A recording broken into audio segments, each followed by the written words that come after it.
My name is Ryan Parker, Parker Home Renovations in New Braunfels, Texas, and today I'm going to teach you how to find out if you have hard water. A lot of people, when they're washing dishes or taking a shower, they notice that they have water spots on their shower door or water spots on their dishes after they're cleaned. This is usually a sign that you have hard water. Now, what you can do to fix this is you can actually get a water softener, but the first thing I would suggest is to call a professional to get them to come and test the water for you. Many people that deal with water softeners or filtration systems can actually test the water and set up a system to your desired specifications or to what you actually need for your home.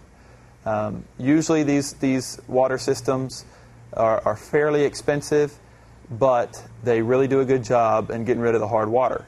Now, whenever you're washing your dishes or anything like that and you find hard water spots, it's nothing to be too alarmed about because usually it's not going to harm you. In most cases, your water is safe.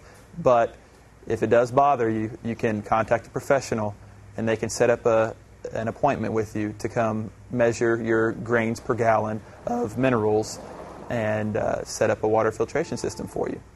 My name's Ryan Parker, Parker Home Renovations, and you can visit me at parkerhomerenovations.com.